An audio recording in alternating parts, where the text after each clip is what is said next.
Imagine a fighter jet so small that many called it a toy.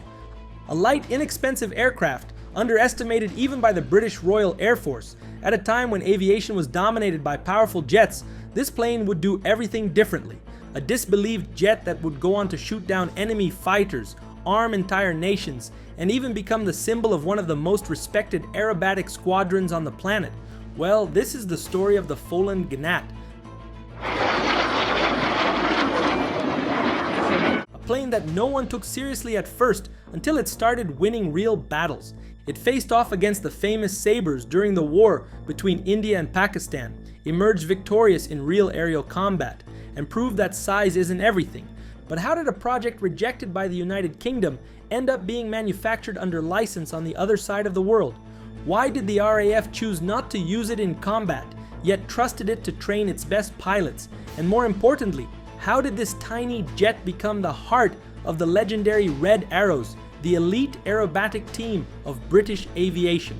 Today we're diving into the story of a pocket-sized fighter that became a legend and challenged the giants.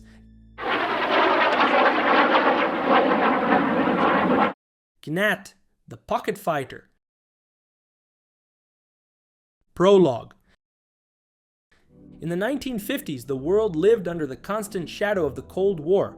The fear of a direct clash between the Western Bloc, led by the United States, and the Eastern Bloc, led by the Soviet Union, shaped political, economic, and above all, military decisions. It was a race for supremacy in missiles, technology, and ideology.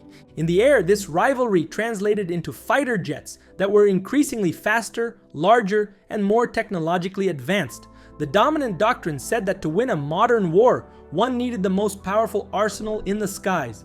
The aerospace and arms industries adapted to this logic. Projects like the American F-86 Sabre, the British Hawker Hunter, and the Soviet MiG-15 became icons of the era. Heavy, fast, packed with complex systems and high-performance weaponry. However, they cost millions per unit and required highly specialized industrial infrastructure. Production was slow, expensive, and concentrated in just a few technologically capable countries. This pattern wasn't exclusive to aviation. Automotive design at the time followed a similar logic, betting on bigger and more luxurious. Vehicles with long bodies, powerful engines, and exaggerated styling dominated American highways and influenced global design.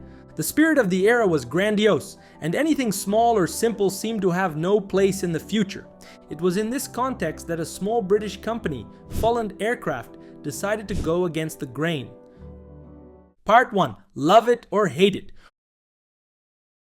While everyone followed the path of complexity, one visionary engineer believed that real war, the kind waged on a massive scale and under pressure, would require exactly the opposite: a light, cheap, fast, and easy to maintain aircraft. An idea far too bold to be taken seriously, at least at first. While most governments and manufacturers were investing billions into sophisticated supersonic jets, one man wanted to take the opposite and uncomfortable path. His name was William "Teddy" Petter, a brilliant yet stubborn figure, already known for projects like the Westland Whirlwind and his contribution to the development of the legendary Spitfire during World War II. To Petter, the industry leaders were wrong. He had witnessed firsthand during the Second World War how expensive and complex projects could be abandoned due to lack of scale. And now, in the midst of the Cold War, with the threat of a large-scale conflict with the Communist bloc, he knew there would be neither time nor resources to produce extremely advanced jets in sufficient numbers for a potential war. Petter envisioned a smaller, simpler fighter jet with rapid maintenance and low operational cost. An aircraft that could be mass-produced, easily operated, and deployed to the front lines in large numbers, like a light, lethal air soldier. The British aerospace industry, however, did not share this vision. Quite the opposite. The Ministry of Aviation ignored non-standard proposals and was fully committed to the sophisticated Hawker Hunter. Without official support, Petter took a massive risk. As director of Foland Aircraft, a small manufacturer without significant government contracts, he decided to privately fund the development of a new light fighter. The plan was simple: prove that his idea could work. The first step would be to build a concept aircraft, a prototype that could serve as a demonstration. The project name was MiGs, and it was about to take off and challenge all the dominant thinking of its time. With limited resources and almost no support from investors, William Petter pressed on with his vision. He began developing the MiG, designation F139, a small jet powered by a Viper engine, delivering just 7,295 newtons of thrust, modest power, especially when compared to the robust engines of contemporary fighters. Even so, the MiG impressed. On its maiden flight in August of 1954, it demonstrated remarkable performance, reaching speeds of approximately 600 miles per hour and capable of breaking the sound barrier in a dive, which was unheard of for such a compact aircraft. Pilots from various countries who tested the model praised its maneuverability, responsiveness, and behavior in flight. The MiG had completed its mission to prove that a well-designed light fighter could deliver high-level performance. At 8.74 meters in length, 6.73 meters in wingspan, and 2.41 meters in height, the Gnat was even smaller than the legendary Spitfire. Its light metallic structure resulted in an empty weight of about 2,200 kilograms and a maximum takeoff weight of around 4,350 kilograms. In comparison, the Mikoyan Gurevich MiG-21, which first flew in June of 1955 and was also considered a light fighter, had a gross weight of 8,725 kilograms. Its compact and aerodynamic design not only made it hard to spot visually in combat, but also gave it excellent short-range maneuverability. Now moving from prototype to real project, it would be equipped with a single Bristol Orpheus 701 turbojet engine capable of generating 2,135 kilograms of thrust, about 6,370 horsepower. The aerodynamics were refined with new flaps and control limiters, the fuselage reinforced, fuel capacity expanded with slipper tanks, and the landing gear adapted for rough runways. The cockpit was redesigned for better visibility and control, and light armor was added without compromising agility. The Gnat prototype, designated FO145 or Gnat F-MK1, could now reach a top speed of approximately 1,120 kilometers per hour, just under the speed of sound, with an impressive climb rate of 6,100 meters per minute. Its operational ceiling was 14,600 meters, and its range without external tanks was around 800 kilometers. In terms of armament, the Gnat didn't fall short. It was equipped with two internal 30mm Aden cannons, each with a capacity for 120 rounds, a considerable firepower for an aircraft of its size. Additionally, it featured four underwing hardpoints capable of carrying two 227-kilogram bombs and unguided rockets. Its flight control system was highly responsive, allowing fast maneuvers and roll rates exceeding 360 degrees per second. However, the control stick's high sensitivity and longitudinal instability required skill, especially from student pilots. The narrow cockpit also caused discomfort and even injuries for taller pilots during ejections. Still, the Gnat stood out as one of the most agile and efficient aircraft in its class. Petter openly championed his light fighter concept, and as a respected figure in the aerospace community, his ideas began to gain attention. Development of the combat version moved forward relatively smoothly. Some problems were identified but were resolved without delays or excessive costs. The most serious issue was the longitudinal instability, which made the stick extremely sensitive at certain speeds. After extensive testing, a complex gear system between the stick and tail stabilizer was adopted for the trainer version, resulting in a unique and challenging control system that became a nightmare for many student pilots. Petter resisted adding this system to the Combat F1 version, preferring to keep the aircraft simpler. Limiters were added to prevent excessive aileron deflections at high speeds. Even with these limitations, it was clear that the Gnat would be a formidable fighter, and in tests against the Hawker Hunter, it repeatedly came out on top. In 1953, NATO launched a requirement for a new light tactical fighter, capable of carrying conventional and tactical nuclear weapons and easy to maintain. This seemed like the perfect opportunity to promote the Gnat. However, among the 5 competitors, the Gnat was consistently ranked last by evaluators, not because of performance, but because it lacked low-pressure tires suitable for rough runways. Petter refused to compromise the design by adding bulges to accommodate larger tires, and so the Gnat was rejected, even though it was the only aircraft that met NATO's weight requirement. The winner turned out to be the Fiat G91, which even though accepted was used only in Italy and Germany. Meanwhile, the Royal Air Force also dismissed the Gnat as a fighter, having already selected the larger Hawker Hunter as its new air superiority aircraft. But not all was lost. The Gnat began attracting attention beyond the United Kingdom. In August of 1953, the still unarmed MiG was based at Supermarine Airfield in Chilbolton, where it underwent testing. Observers from the Indian Air Force at Chilbolton, originally evaluating the Supermarine Swift, took notice of the MiG and expressed great interest. They recommended that their superiors consider acquiring the Gnat. Fortunately, India did not purchase the Swift, which turned out to be a disastrous aircraft and caused many fatal accidents. The MiG, on the other hand, was tested by pilots from India, as well as Canada, Jordan, New Zealand, and Switzerland, and was praised by nearly all of them. India, which was actively seeking to modernize its air force amid rising geopolitical tensions in Asia, wasted no time. In the year 1958, the first Gnats began entering service with the Indian Air Force, and soon after production was established in India, starting with assembly kits and eventually evolving into full license production. The first Gnat fully manufactured in India flew in the year 1962. The Gnat F-1 version quickly became a key asset for the country's air defense, and soon proved its effectiveness in combat, just as Petter had predicted. India, constantly at risk of conflict with its neighbor and rival Pakistan, whom it had already clashed with over territorial disputes shortly after both nations gained independence in the year 1947, faced increasing military tension. The most critical point of tension was the Kashmir region, a source of ongoing diplomatic and military confrontations. When the Indo-Pakistani War of 1965 finally broke out, the Indian Air Force, IAF, was already equipped with several squadrons of Gnats. Pakistan, on the other hand, had reinforced its air force with the legendary F-86 Sabre in the year 1956. By 1965, they had a formidable fleet of 150 F-86Fs across 7 squadrons.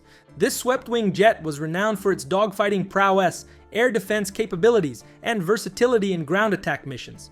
The specific F-86F model deployed by Pakistan carried considerable firepower, including 650 caliber M3 Browning machine guns and the option to equip GAR-8 Sidewinder air-to-air missiles, a capability the Gnat lacked. While the F-86F's thrust was slightly lower than that of the Gnat, it excelled in high-speed performance. It had a superior roll rate and sustained turn capability, traditionally associated with dominance in air combat. At the beginning of the war, the main adversaries of the IAF were the Sabre, the Sidewinder missile, and the Lockheed F-104 starfighter. Despite this, the Gnat quickly emerged as the star of the air battles, exceeding even the most optimistic expectations. Its performance against enemy fighters was astonishing, especially given that the same adversaries had proven superior in earlier confrontations against aircraft such as the de Havilland Vampire and the Dassault Mystère. The Gnat proved to be the opposite of what many had assumed. It was neither fragile nor inferior. Its compact size made it difficult to spot and even harder to hit. It was agile, fast, and extremely effective in short-range dogfights. On September 3, 1965, Indian pilots recorded the Gnat's first aerial victory by shooting down an F-86 Sabre. Over the course of the conflict, the Gnat downed 7 Sabres while losing only 2 aircraft in aerial combat, a remarkable kill ratio that cemented its reputation as a true Sabre slayer. The Indian press even gave the Gnat the nickname Sabre Slayer, and it quickly became a symbol of national pride. The aircraft that had been rejected by its own homeland was now writing its name into history by defending another nation with bravery and precision. The Gnat's success in real combat, especially during the war, seemed to solidify its reputation as an effective, lightweight, and economical fighter aircraft.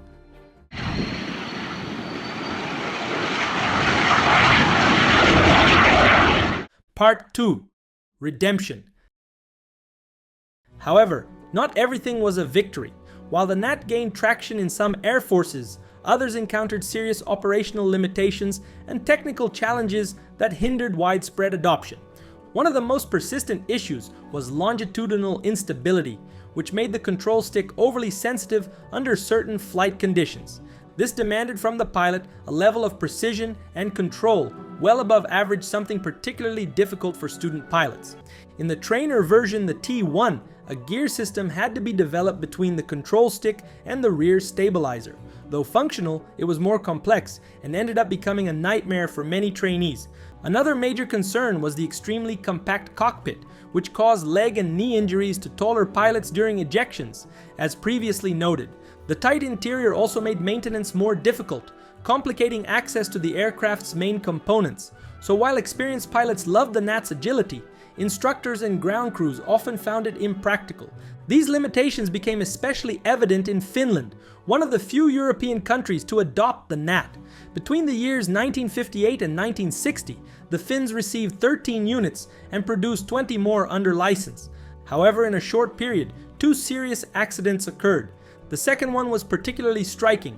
A Gnat suffered a critical hydraulic failure and crashed during a landing attempt, resulting in a belly landing and the total loss of the aircraft.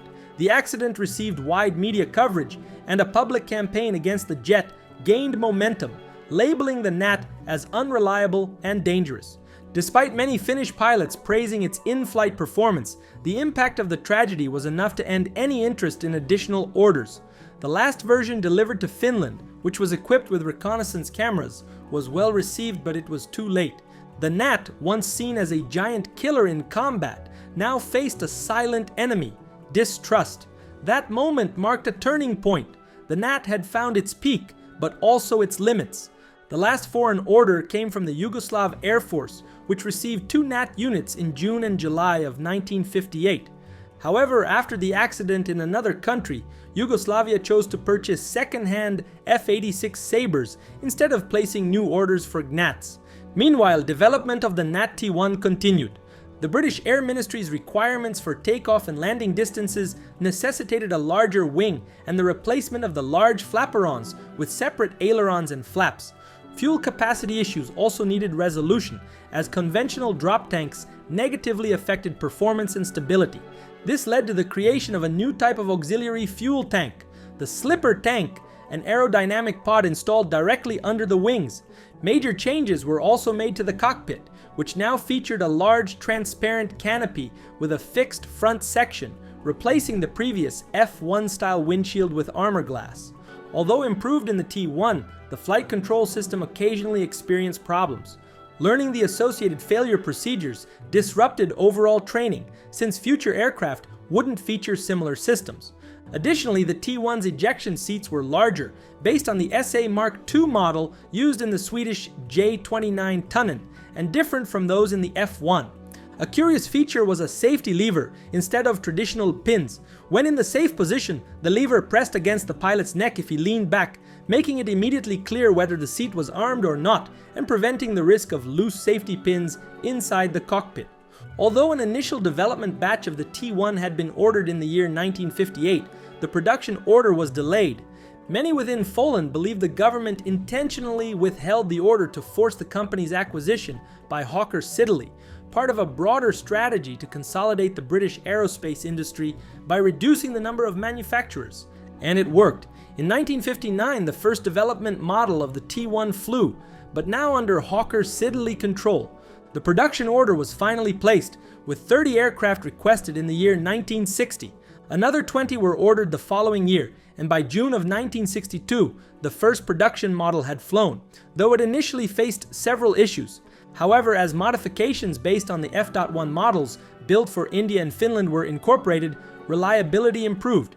Maintenance, on the other hand, remained a challenge due to the confined space where many of the aircraft's systems were located. Its compact size also caused injuries during ejections, leading some pilots to be reassigned to other training aircraft to avoid greater risks. Despite these difficulties, most pilots loved flying the Gnat, thanks to its excellent performance and maneuverability, which provided a far more dynamic experience than what the jet provosts, used for basic training, could offer. From the instructor's perspective, however, the aircraft was less favorable due to limited rear seat visibility and cramped space for shoulders and head. The Folan Gnat embodied the innovative spirit of aviation in the 1950s, offering a bold response to the trend of increasingly heavy and complex fighters. Even with some stumbles, it still lacked that final touch to secure its legacy. It found its place in the Royal Air Force, especially through its iconic role with the red arrows. The Gnat T Mark I achieved its most famous and successful role as the aircraft of the RAF's premier aerobatic team. In 1964, No. 4 Flying Training School formed a team of 5 yellow-painted gnats modified to generate smoke. Based at RAF Valley in Wales, the team began performing informal aerobatics, flying formation maneuvers, and advanced routines on their own initiative. The group called themselves the Yellowjacks, in reference to the aircraft's vibrant yellow paint and as a playful nod to the radio call sign of their leader, Lieutenant Lee Jones, known as Yellowjack. The Yellowjacks' public displays gained attention for their dynamism and precision, quickly capturing the admiration of audiences and the press. However, the Royal Air Force deemed the group's name and informal nature unsuitable for officially representing the institution. Therefore, the RAF decided to turn that improvised team into its official aerobatic squadron, giving birth to the Red Arrows. With the same core group of pilots, the new team adopted the name Red Arrows as a tribute to 2 previous RAF units, the Red Pelicans and the Black Arrows. The Foland Nat T.1 jets were repainted in their now iconic bright red, making them more visible during air displays.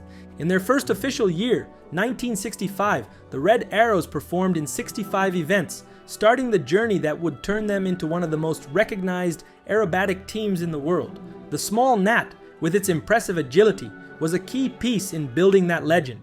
In recognition of its outstanding contribution to aviation, the Red Arrows were awarded the Britannia Trophy by the Royal Aero Club in 1966.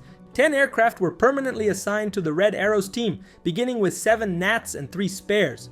Training spare pilots proved unsatisfactory, as the displays were highly specialized and required dedicated practice to perfect. Spare pilots, who had to be trained to fly in multiple positions, did become more skilled, but often felt frustrated and disappointed because they rarely got the chance to fly during actual displays. As a result, in 1968, the team size was increased to 9 aircraft plus 1 spare. That same year, the team adopted the now classic Diamond 9 formation, representing the pinnacle of precision flying and becoming the team's famous trademark. The Nat T Mark I served with the RAF in the training role from 1962 until 1978, when it was replaced by the Hawk T Mark I. The last group of pilots trained on the Nat graduated on November 24, 1978, and the transition to the Hawk began that same month. Even though the Nats were being retired, the Red Arrows continued to fly them in 1979, only switching to the Hawk in 1980. Indeed, the Red Arrows gave the Nat the spotlight it needed, just as the A-29 Super Tucano later did with the world's most famous aerobatic team. But this aircraft was born to defend borders. So how did it become such an important global fighter? Well, I'll tell you in just 5 seconds in the video that's now starting on your screen. See you there.